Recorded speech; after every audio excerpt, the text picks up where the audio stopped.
So in 2003, I don't even know how to say it, but my life changed in a matter of a couple of seconds, right? I went from somebody who had never gotten in trouble before to getting sentenced to 144 years. Nobody lost their life. Nobody was even physically harmed. But I was lost. I didn't know the legal system. My family, they didn't know it either. We didn't have the resources. We didn't have the ability to get the right type of attorney. Well, it happens every day. And that's why we're here now. We're here to tell the stories, the truths about what goes on behind those prison walls and those courtrooms,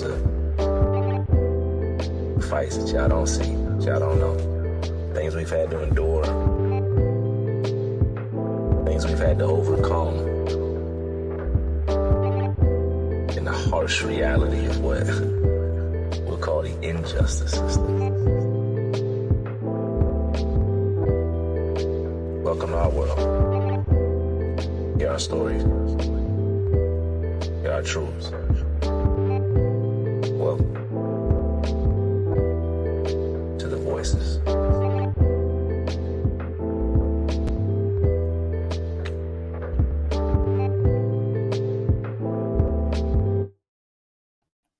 Peace, peace, peace to the planet Earth, man. As always, thank you for joining us, for spending your time, the most valuable thing we'll probably ever have.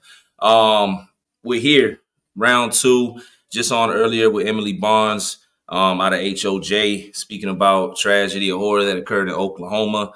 And right now we're transitioning into the Commonwealth of VA to speak about the General Assembly and a hot topic.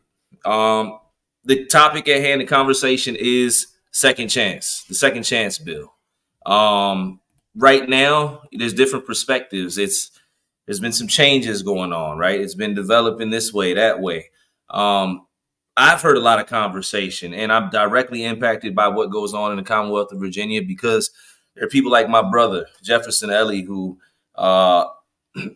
first-time offender, in a crime where nobody lost their life, and he's essentially doing a life sentence. And second chance laws are what would give him, an individual who's been already doing great work within the facility by creating programs as well as outside the facility by running a nonprofit that's doing work in Yorktown and being a published author. This is a way for him to get home. So I pay attention to the conversation as well as I was incarcerated in the state. I know a multitude of other people that are impacted by what could or could not occur during this General Assembly session. What I appreciate about my brother, seventh letter that I'm getting ready to bring up here is when I do speak to him, he brings a different perspective. I'm just being honest. Sometimes a lot of the conversation, it's geared. You see two perspectives and that's it. And then when I speak to brothers like that, here comes a third perspective on the second chance bill. And matter of fact, I'm not even gonna get too much into it. I'm gonna bring the brother on because I want him to get straight into it, man. Seventh letter, peace, man. Peace to you, man. I'm gonna go ahead and unmute. Let me see if I can. Okay, I got you unmuted now. You good to go. Peace. Peace, man. If you can, man, I know who you are, man. You my brother, but if you can, please introduce yourself to the platform. Anything you might want the people to know about you, brother. Seventh letter. Some might know me as, my Honorable George Hawkins Jr. Recently released after 13-year sentence and freedom fighting ever since, on the grind constantly. The fight just starting, it feel like, even though we just came out of a fight, we got to get right back to one. So, man. Yeah. Well, the reason I brought you on is crazy. This impromptu, everybody know I don't really do two of these in one day. But we definitely had to get up here because when I called bro earlier, I was returning this call and we were building and we were talking about the second chance law. And like I said, for me, I speak to a lot of organizations, advocates, a lot of intelligent people, a lot of people that are impacted by what's going on in different ways when it comes to the justice system, or the injustice system, as I call it. And then when speaking to you, building with you this morning, you brought two other points that I'm not sure many people are really thinking about, to this new part that's been kind of changed or written in or being looked at, when it comes to the second chance. Can you let everybody know what we're discussing specifically about the second chance today? And then if you want, we can get into some of your points, man.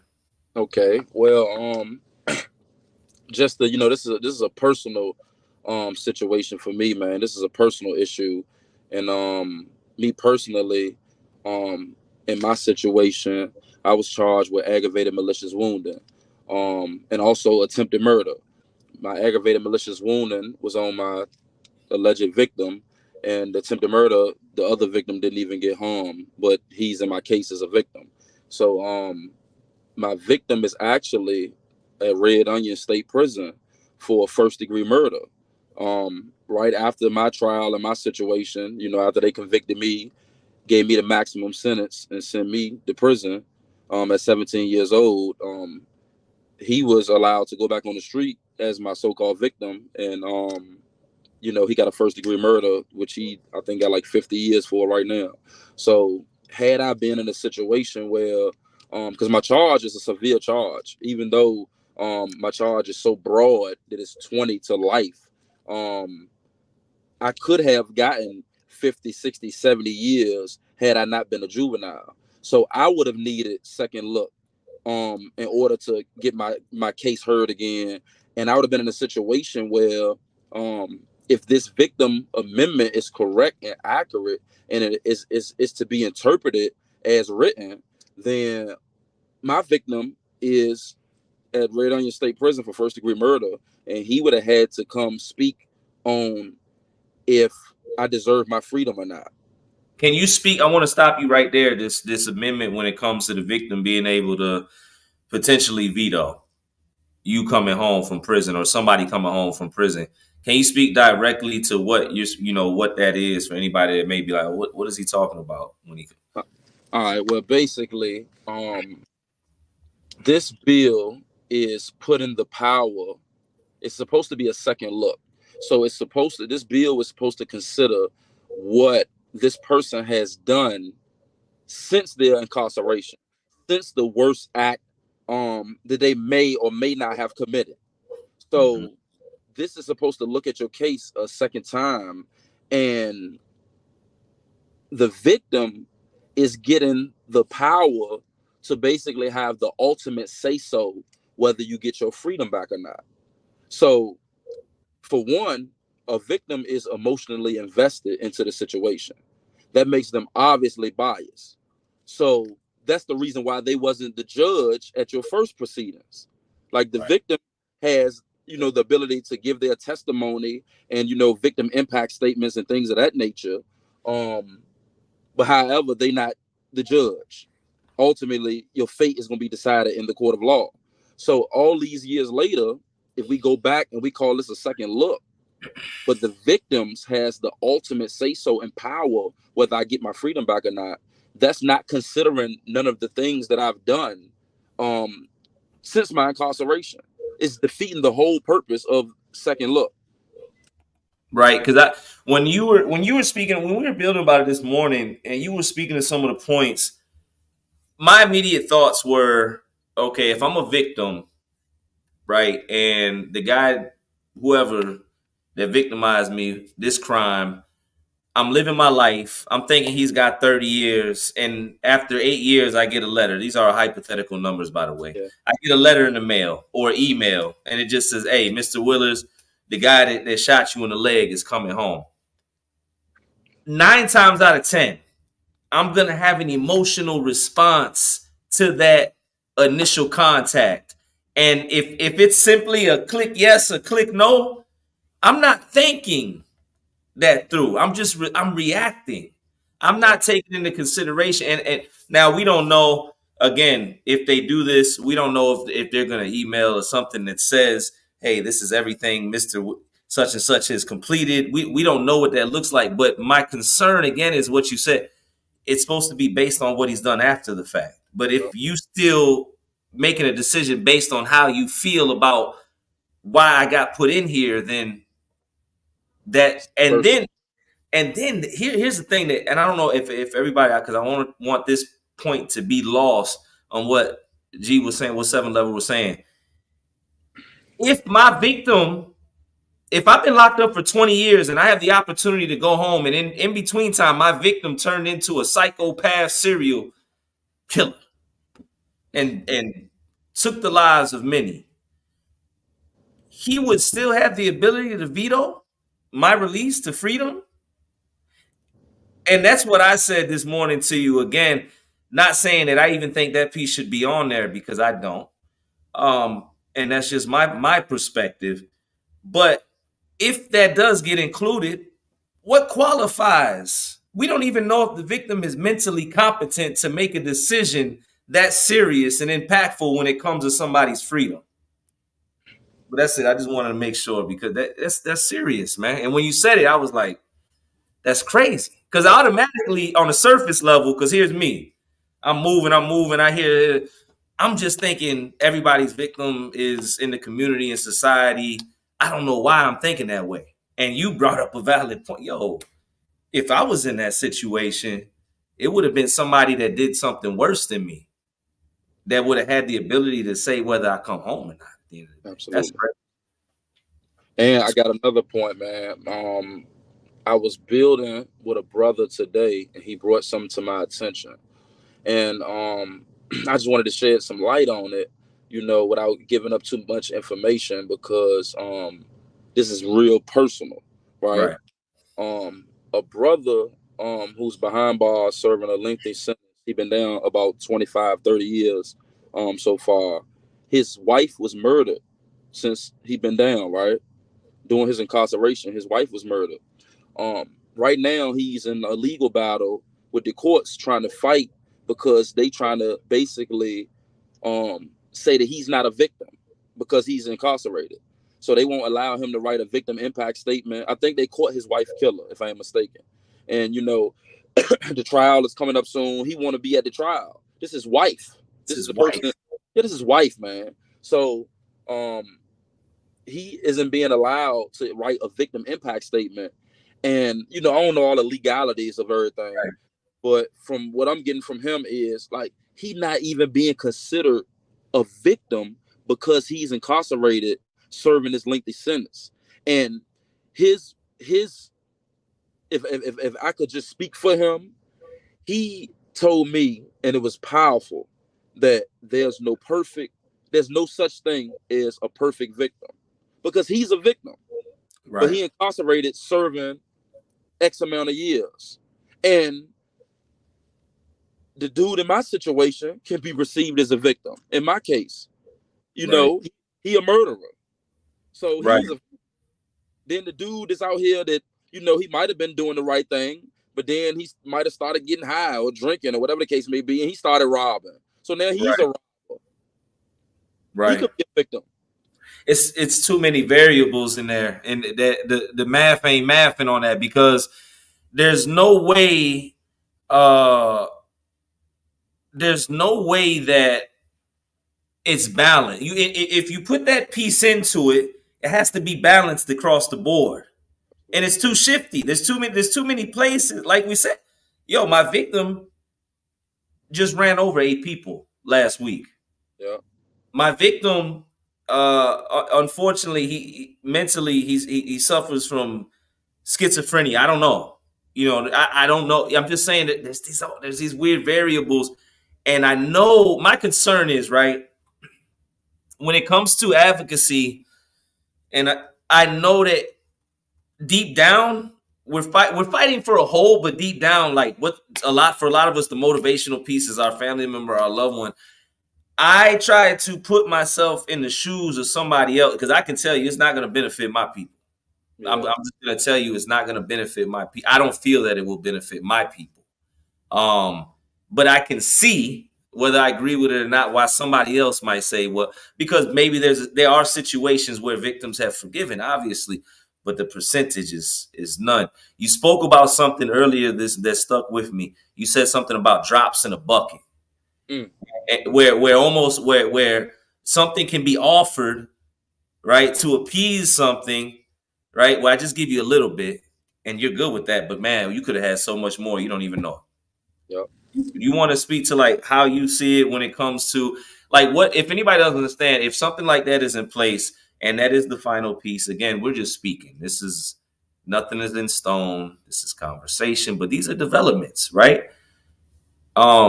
Speak to the fact, or I guess the percentages of how realistic it is that somebody makes it home through that second chance law. Yeah, man. I think it's one of these things that's it's a real tragedy for real, and it's disguised as criminal justice reform, and that's not what it is. And I just feel like this bill, which got tiers for one, 15 years, 20 years, and 25 years. To my understanding, it's a certain number of petitions you can even put in. I think it's 2. Like you can put it in, you get turned down, you put it in, you get turned down. That's it. Ain't no more second looks. So if people don't know these type of things, I think if this get passed, it's gonna make it so hard. They made like an impossible criteria. Yeah. Because if I got 6 victims, it's a mirage, man. If I got 3 victims and they dead, now you're gonna ask their family members to speak on their behalf. So I got less chance with the family member than I do with the victim, because ain't nobody mama gonna come to court. Their son and passed, and he was my victim from 20 years ago. She's still salty, or she might be. You know what I'm saying? Who knows? She might have went to church. She might forgive me. But what I'm saying is, it's far-fetched and unlikely because of there's no perfect victim. Like you said, it's so many variables instead of it's getting away from the whole point of second look. We talking about so much other things except what this incarcerated individual is doing behind bars, or since he's been, supposed to be in this correctional facility rehabilitating himself. So he's putting on display, here's my 15 years or 20 years of proof that I'm rehabilitated, or that I'm working on myself, or I'm bettering myself. Here goes 20 years of proof, 15 years of proof. We're not even considering that. We considering the 5 victims in his case that didn't get hurt. That takes hope out the equation for many. And I'm going to tell you what that does to the environment. It makes it worse. Yeah. Because it's either I have a second chance or I know that I don't. And then when you talk about the second chance, it should be all. Now, certain crimes are excluded. They're excluded. But with certain crimes that are included, there's cases where certain things can't change about the victim. Somebody may have a scar, from the crime or something. And that could be, that's a constant reminder. I don't want this person home no matter what. I got to live with this scar for the rest of my life on my face or whatever it is. And I don't know that part. I don't know how that part's being perceived. I don't know the conversation. That's my concern for anybody that's on, I guess, the opposite side of the aisle with me, but we're all on the same team. I want to be clear. We should never see things exactly the same. It's how we grow. But I just wonder, what is the piece? I would like to just hear somebody come up here and that's in support of the victim being able to veto it. I guess that's what I'm saying. I would like to hear that perspective directly, because I'm interested. I would like for somebody to make it make sense to me, somebody like me, who understands the victim, who respects, the victim and definitely gets it. But I don't get that part. It doesn't make sense. It was brought to my attention by a close friend of mine. A friend of hers did a lengthy prison sentence for a nonviolent charge of just drugs. He got a lot of time for some drugs and end up doing 25 plus years or whatever. He would be a direct beneficiary of a law like this. if he was behind bars and he had served 15 years already, because that's the tier that he would fall in, he has no victim. So his charge is strictly drugs, and he had a lot of time. So that person sitting behind bars, like you said, we just speaking. Right. But that person behind bars, Right. hypothetically, he loved this second look bill. Right. No doubt. Times to get out. He got 40 years for some cocaine or whatever drugs you get a lot of time for. And guys with gun charges getting pulled over with a gun, convicted exactly. with a gun. So we can see where it does benefit some people. Okay. Or somebody who already pre-worked out. Let's say they got into the church and they reached out to their victim, and you know the victim reached back and they in the church also. You know how this go. Like, and I don't know, they forgive them. They say God made me forgive them, or whatever the case may be. And they already got it locked in, and then second look get passed. And they're like, oh yeah, I already know what my victim gonna say. They forgave me. Yeah. So, but that's like I'm talking about like I'm pulling. It's slim. Yeah, come on, man. Like I'm pulling a handful of pennies out of vault. Especially in the state. Victimless crimes are more in the feds. Absolutely. White collar crime, stuff like that, drug offenses, even though we know that they're not victimless per se, but directly victimless, like, where victims can be identified more directly and have a decision made. In the state, it's ridiculous, because most of the crimes for individuals that are locked up in the state, there are victims attached. And again, with all due respect to the victim, I just don't understand how, because you brought up another valid point. And we're talking about essentially an individual being able to be the judgment on the situation. What if me and G are cool? What if we just got cool? What if we was in the streets and we got beefing, right? We grew up together. This could happen. We grow up together. We get a little older. We get to beefing with a girl. We shoot each other. Boom. You know what I'm saying? Whatever. I get locked up. We cool. You know what I'm saying? I'm a psychopath. I have not changed one bit. Matter of fact, I got worse since I've been in here. Yeah. I'm going crazy in here. You ain't seen nothing yet, but we cool now. Baby mama done talked to his cousin. Boom, we done set something up. He can let me out. I shouldn't come home. Mm-hmm. But he can say, you know what? Let the brother out. Now, for some of y'all say, nah, he should go home anyways, and I guess. But the representation of what I'm saying, it could come in different forms, y'all. It could come in the form of somebody that did something to an old lady, whatever it is, a child. Like, it's scary when you put that type of power in that place. That's all I'm saying. When it's in regards to a second chance, because the whole premise is it's supposed to be a second chance. So somebody said it's additional exclusions to violent offenders. And we see it in the enhanced sentence credits, and we now see it through this amendment. I wonder, who is that? I can't see who the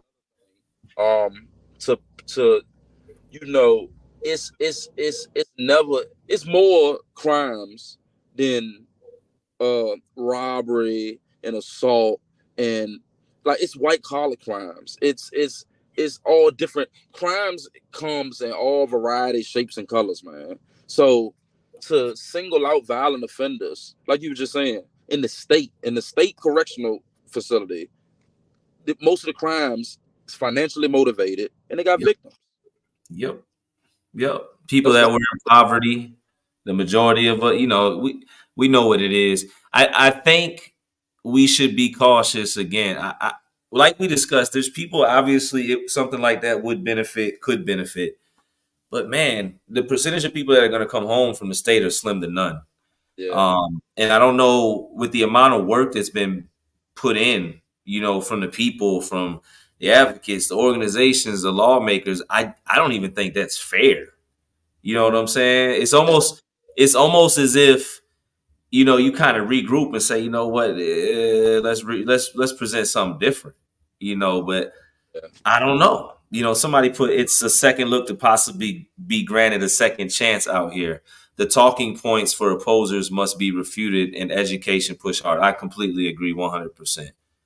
That's why I want to hear the conversation from somebody that may be in support of that piece, because then I can better I can better have an understanding, address it. And I think it's fair, and that's what conversations like this are about. Somebody said, I hate to say it, but what demographic are represented the most in our violent offenders in VA? Of course, we know, Yeah. black and brown, specifically black in VA. Um, yeah, it's when you look at the history of like politics and laws as a whole, like we've got to be cautious to the political climate of what's going on in this country right now, because in a lot of ways we're going backwards. Yeah. My mother's 76, and she came up in a time before schools were integrated, and now they're taking Black history out the schools. You know what I'm saying? Like it's not just a black thing or brown thing, because it's about people that are, I'm going to say, not rich, not wealthy, right? That often find themselves in prison. But if we're not cautious and paying attention to what's going on, the climate, it's scary. Because I think about Commonwealth of VA, Democrats they're in position for real. You know what I'm saying? They got momentum, and it's just weird. It's just weird how that piece got developed. To me, again, I'm not in there. You know what I'm saying? I'm down here in Georgia. I'm from the outside in, but I don't know how that got in there. I just don't know. Yeah, man, I feel like it's when you look at this type of legislation in Virginia, because a lot of people just to try to advocate or speak for like you said, there's always more than one side to a story. So there's a lot of advocates that might say, we're making a lot of progress in Virginia, and we've came a long way, and blah blah blah, all things of that nature, right? This has been the Truth in Sentencing bill, I think, was enacted in 1994, if I ain't mistaken. So that's like approximately 30 years. So when you think about 30 years of being tough on crime, giving people 55 years for nonviolent offenses or offenses where no one gets hurt, financial crimes with less than $1,000 is being things that can be easily recouped. Like these people is locking up, guys that's 15, 16, 17, 19 years old, and giving them 50 years, 60 years for crimes where people are not even getting hurt. So we've been doing that for 30 years consecutively. And to bring some legislation to the table after 30 years of that, and this is the legislation, and you call it second look, but it's not considering none of the criteria of what this person is doing, I think that's like, it's like a slap in the face, man. You almost can't, like you said, after all of this and all of this hard work to get that in return. Me personally, I'm just not in agreement with it. Yeah, me neither. Somebody said it's just being hidden behind bigger words and past overt oppression. I agree. I'm definitely not in agreement with seventh letter, and just like this comment, it's a mirage to me. It's a distraction. It's hey, take this, be good with it. You made progress. Be quiet for a little bit. I'm sorry if I'm offending anybody that I'm cool with in this world, in my world, in our world. Hopefully we can still be friends after this. But I think what seventh letter brought to the table has to be looked at. I think it's very valid. I think I'd like to see somebody on the opposite side respond to some of the comments that he brought or points that he brought about what if my victim's incarcerated for a worse crime now? What if this individual shouldn't really be out? You know what I'm saying? But he has the ability to let this person out. There's just different ways of looking at it. I want to read this comment real quick as we're bringing it to a close. Somebody said, what would happen in my husband's case? He's in on a probation violation. Would they ask the initial crime victim or the victim of the violation crime? That's another perspective I hadn't heard yet that needs to be discussed, and I'd like to hear somebody on the opposite side respond to. Somebody said if he's serving time on a probation, it could be the victims of both crimes. Yeah, so he got to go ahead and do that time. That's like that's crazy. You come home, you got 20 years, you get violated. Let's say you get violated. What's a crazy you get an argument at Walmart and get to tussling with somebody, cops get called, you get violated. Yeah. Nobody get hurt. You get violated though. in order you get, a little tussle, but whatever, and then you get violated, not a technical, whatever, you to come home might have to go through the victims of all the initial crimes that you're serving that probation time for. What about individuals like me that got 50 years good behavior over my head? Like, that's crazy. Yeah, and that's what they're doing, man. Like I said, it's sad to see this, and I feel like we just been beat down so much, and we've been fighting that it's like a mirage. Like we seeing a victory that ain't there, man. Like I wonder if they could get like some statistics on like how they anticipated all the people that was gonna be released for the ESC when that was enacted a few years ago. Can we get an anticipated poll? Can we get like, who do y'all expect this to affect? Like, how many people do you seriously think that this is going to affect, man? How many people, 28,000 people incarcerated in Virginia, how many people does this affect? They can do a projected census because in order for a law or something to get to the floor, they've already had to pass through committee. They had to do research. They have to be able to prove those stats. Because if they pass something, they have to be able to know how it's going to impact. I think it's going to be very low. I would take the under. Yeah, I would say so. If anybody's paying attention and looking at this thing objectively, again, it may benefit a few, but it will not benefit. It's not even benefit. It's just not going to give everybody a chance. Yeah. Like that's really, I don't even want to use the word benefit. It's just really taking away the chance from so many people. Well, see, I think they call it a chance, a second look, but I think that's the illusion. Is you're gonna have a lot of people applying for something they never can obtain. It's almost like false hope. It's like you literally selling false hope, like hope on a string. Like, and the few people that it do affect, it's more or less like you slip through the cracks. You didn't gain nothing. You didn't earn nothing. Like, you kind of was one of the select few that might have slipped through the cracks. But this is like one of the smallest doors in the world, man. Like, you got to crawl through this door. This is a very, very small door that they're trying to open. And just because it's a door, you got a lot of people that's personally attached. And, if I was in there, I would be saying, hey, I want to come home. I want this second look to affect me. But in the grand scheme of things, man, I just think it do more harm than good. Because it don't stop mass incarceration by dropping a select few people through a small door. Yeah, it doesn't. It's not addressing what the Commonwealth has said is going on when it comes to the population with incarceration. They are closing prisons, so I guess. I don't know. I want that data. That data. Somebody said, I want to read that, and it's true. They said we need that data, and the basis is the money is already set aside in the budget. In order for them to set aside the money in the budget, the data has to be there. That's how you present something like that. I'm curious to know what that number is. The projected in the next year or two, the projected releases of incarcerated individuals directly because of this bill right here. Yeah. Seventh letter. Thank you for hopping up. You hit on 1,000 good points. I always appreciate your perspective, man. I'm definitely older than you. In case anybody watching this can't tell. But I definitely appreciate somebody that's younger than me, at least physically, but displays such wisdom as yourself, man. You paying attention. And we need people to be a part of the discussions like this brother that are paying attention to things and perspectives, or speaking on perspectives that aren't being spoken about. A couple more comments before we go. These disrupting conversations need to be had. This is how we make change, inform change. I agree. That's why we're doing it. Every justice reform bill that passes a step closer to ending mass incarceration. The governor will not be in office next year.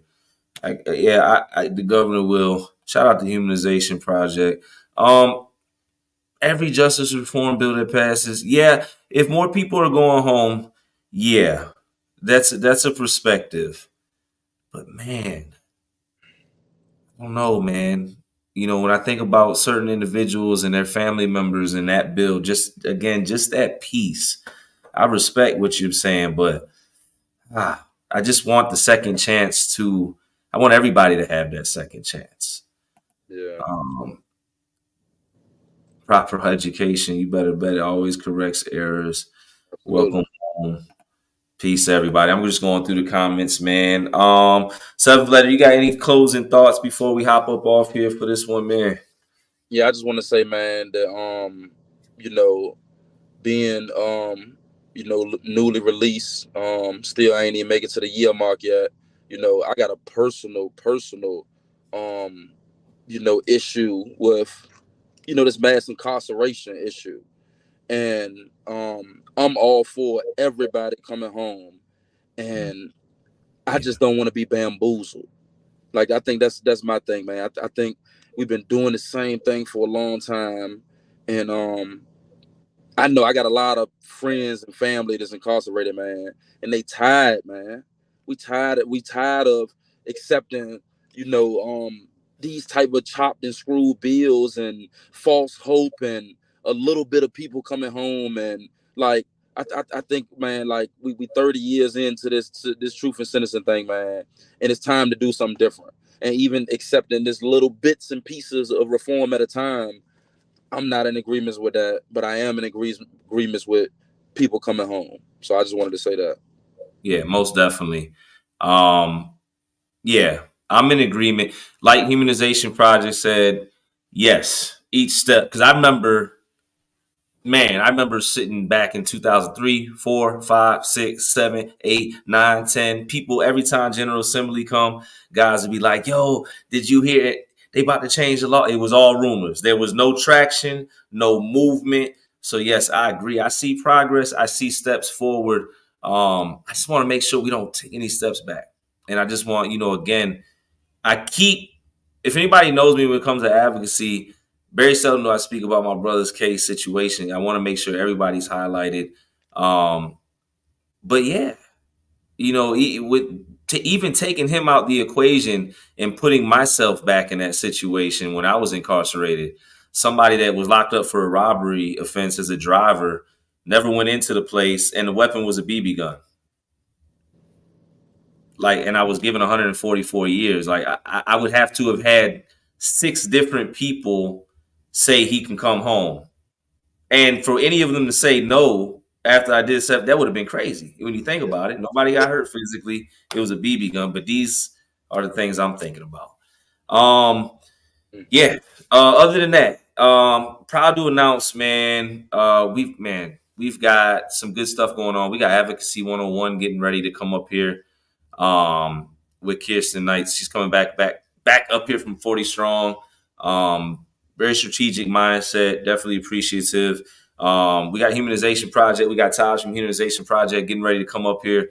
We're going to be doing a panel in March about solitary confinement and the impact of, if anybody has been impacted by solitary confinement and would like to be on that panel in the first week of March, please email me at the email below, the Life Unit Inc. And yeah, we've got tomorrow, Tuesday at 7 p.m. We've got Fatima of the Humanization Project getting ready to come up here. Very intelligent, very structured. And she's already keeping me on point because with the emails and everything else. And I'm always appreciative of the organizations that reach out. And my last piece before we bring this to a close, to all my advocates, to anybody, because the conversation gets spicy at times when it comes to this. There's a lot at stake. No matter what, y'all, remember we're on the same side. Absolutely. Like no matter what, remember, depending on your age group, Michael Jordan and Scottie Pippen, they are well known back. They was fighting in the locker room, beating each other up. But when Michael had the flu and was dropping 63 and couldn't walk, Scottie was carrying him off the court. You know what I'm saying? And they won championships together. So it's important that we have conversations like this. Take the emotion out. Not saying anybody has, but if it is there, take it out. Just get our perspective. We're gonna get yours. We're gonna have a conversation, and we're gonna see what we can put together. But we got to make sure everybody's heard, and we got to make sure that something like this of this magnitude that could impact somebody's freedom and life is looked at in every way possible. That's it. That's all. It's Monday. It's the first day. I feel like we already in the marathon going in day one, ready for day two. And that's it. Seventh letter, peace to you, brother. You already know what it is. Peace to everybody, man. Again, thank you for coming up here. The fight continues. The fight goes on. And as the 40 Strong said, we got a lot more work to do, y'all. So we're going to keep pushing. Until next time. Oh, and check out TikTok. We just passed 500,000 views in 3 days. All justice impacted content. All telling a story, our stories. It's just Christopher Life Willers on TikTok, man. Check out the stories over there. Become part of the discussions. And that's it, man. Appreciate the support for the platform. We continue to grow. It's not my platform, it's ours. And we're going to continue to fight. Peace.